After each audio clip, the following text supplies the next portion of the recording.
going on, guys? Welcome back to the Social Club where you know everybody's got a voice. I'm your host, Serg, and today we're going to be tackling what I think is one of the biggest issues in football currently. Last weekend actually highlighted this issue more than ever. NFL regular season overtime. I mean, we can call it for what it is, guys. The NFL's regular season overtime rules are weak. They allow ties, it stifles drama, and after last weekend's slate of games, I think the argument's bigger than it's ever been. Because college football Saturday gave us fireworks, and then Sunday Night Football gave us a rather anticlimactic ending. But before we get into all that, guys, you know the drill. Let's pay the bills around here. Go ahead and tap that subscribe button down below. Make sure you follow on all the social media platforms and turn on those notifications because it's been a great football season so far. So that means we're bringing you more and more great content, and I'm positive it's content you're not going to want to miss. But with that, let's dive right in. So here's the issue. In the NFL, as of 2025, overtime during the regular season is now capped. You have a 1 10-minute period in which if nobody wins, nobody scores, boom, that's it. Game over, tie game, move on to the next week. No more plays, no more chances, just a giant, what if that kind of lingers in the room as to everybody wondering what could have happened. And that's exactly what we saw happen on Sunday night as the Dallas Cowboys and the Green Bay Packers came to a tie in AT&T Stadium. I mean, think about it. Dak Prescott and Jordan Love both had phenomenal games. I mean, monumental performances. I think Dak had 319 in the air, 3 touchdowns, even ran one in himself. J Love, not too far behind him, 337 passing yards, 3 touchdowns from his arm, even 28 yards on the ground just to get a couple firsts. And I think he had 118 passer rating. That's incredible. I mean, for a regular season game, this is already one of the best games we've seen, one of the best matchups we've seen at least this year, hands down. With momentum swinging back and forth, offenses firing off on all cylinders, and then just for time to run out, I mean, guys, that's unsatisfactory. I think I speak for all fan bases, Cowboys and Packers included, when I say fans left the stadium really dissatisfied. It feels like that kind of ending to a game just really lacks resolve. And it's like watching a movie that at the end of it just cuts to black, no final chapter, no ending to put a bow on things, anything like that. And to me, that's the flaw. You can't cap overtime. You risk denying closure. And I think I speak for everybody when I say closure is everything in sports.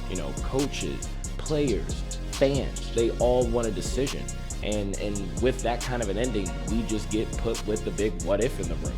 I think I speak for everybody when I say nobody asked for an NFL version of the Sopranos finale. Now, I say all this because last weekend we had, some pretty exciting games on Saturday. College football. Wow, what a contrast. And you're probably asking why. I mean, college football tends to be a bit more upbeat, a bit more high pace, a bit more at stake for these teams that are playing up against each other in these conferences. But when it comes down to it, college football just refuses to let a game end without a winner. That's the way I think it should be. I mean, we can start with just a few of the games I'm thinking of over the weekend as reference. Oregon versus Penn State. That's probably one of the biggest headlines from last weekend.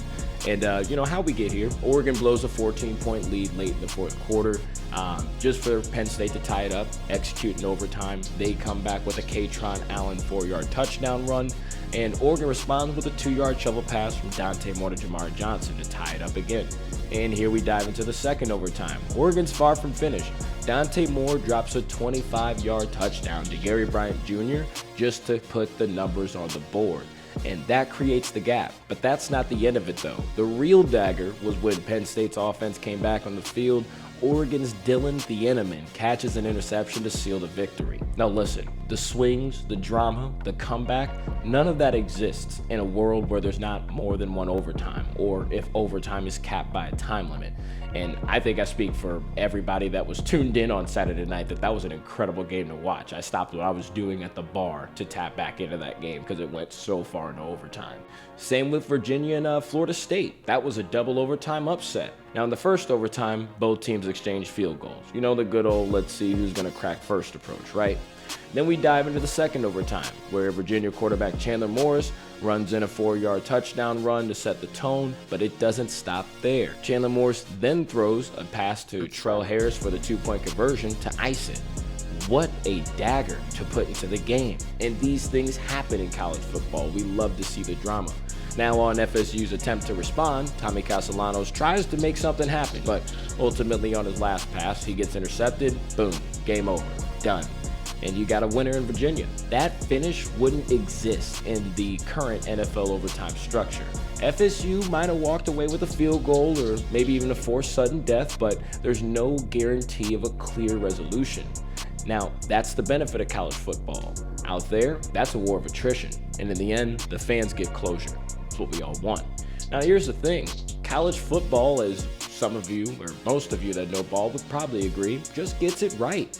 They understand fans want resolution, players want resolution, and these guys put their everything into 4 quarters and into overtime because they want a decision. They want to know they're either better or they're worse. And we want to know if they're either better or they're worse. Not that they're going to tie, not that they're even, not that it's so tight of a matchup that both of these guys can walk home with no pat on the back or with no slap on the wrist. The way I see it, in the game of football, there's only one way this ends. One guy walks out a winner, one guy walks out a loser. That's it. It's final, it's fair, and it creates the unforgettable moments that we all look back on and admire years later, or maybe it's a little bit further down the season. Like, these are the moments that pivot a fan base, that pivot an organization into, greatness or into despair. The NFL, on the other hand, still allows ties like it's 1940, and I really don't know why. I don't know who asked for this, but, you can go to hell. I think this is hurting the product because if you think about it, playoff races, one tie can throw off seeding, wild card tiebreakers and placement, the whole postseason picture. And for what? Too much football? It's the NFL. We literally want more football. And look, I get it. The NFL is still worried about, players' health and their safety and making sure everybody leaves with less bumps and bruises and whatnot. But the college model actually approaches this issue very well. They start their players on the 25-yard line in overtime. And that is believed by many to at least reduce the chances of wear and tear on the players, but it still guarantees the drama. The NFL, on the other hand, they're just out here leaving fans, players, coaches, broadcasters with a big what if in the air. And ultimately with the most anticlimactic ending in sports, no matter what sport it is, a tie. Now we need a change, and not the change that we just had this year, because that's what I'm combating right now. The NFL needs to take another page out of the college football playbook and just assure that every game has a winner. I don't feel like it's that difficult. I don't feel like it's that hard. I don't think it's that crazy of a request. With 2025's new 10-minute period and then game over, it leaves us with, no closure, no resolve, wasted storytelling arcs, and overall frustrated fan bases. I talked to both Packers and Cowboys fans alike last week, and they weren't very satisfied knowing that they were tying with somebody across the conference from them. Because I can tell you, after watching the Cowboys-Packers game Sunday night, after watching the thrilling games that we saw on Saturday all day long, it's safe to say there was little to no satisfaction between either of those fan bases or organizations, and even just football fans alike. If you don't like the Packers or the Cowboys, you were watching the game, it was Sunday Night Football, and you were probably still like, what the hell? We can re-examine the Cowboys-Packers game with what I think should be the case in the NFL, essentially adopting the college football layout of overtime. After Dak trots down the field with a marvelous drive, putting Dallas in position to score, they kick the field goal. Okay, that's fine. The Packers then march down the field themselves from their own 20, get in prime position. They're stuck with the field goal. Cool, 40-40. We've still got ball to play. And in college football format, the Packers, they've got to respond under pressure. They've got the ball next. You're taking it from the 25. Let's see what you got. But in reality, that's the end of it. No chance to answer, no second act, no final twist, just fade to black. If they had the college football overtime layout, that's not the case. You get a finish either way. And in the end, it feels decisive. So here's my question for you guys. Should the NFL scrap ties once and for all and truthfully adapt the college football overtime system? Or are we stuck in this limbo of sometimes you win, sometimes you lose, sometimes you tie? Personally, I'm tired of the tie. Give us winners, give us losers, and give us the drama that college football gives us every waking Saturday. And it's really not rocket science. Remove the time cap. keep college football's red zone starting position at the 25-yard line. That limits the wear and tear on players. Maybe even after the first OT, go into a bit of a sudden death style, but continue alternating chances to score. Whatever it takes, give us more football. The players deserve better, the coaches deserve better, and we as fans deserve better. Let the drama play out until someone wins like college football already does. But that'll do it for today's episode, guys. Hop in the comments down below. Let me know what you think about the regular season overtime rules. Is there really any good that comes of it, or is this something that they need to go back to the drawing board for, like how I feel?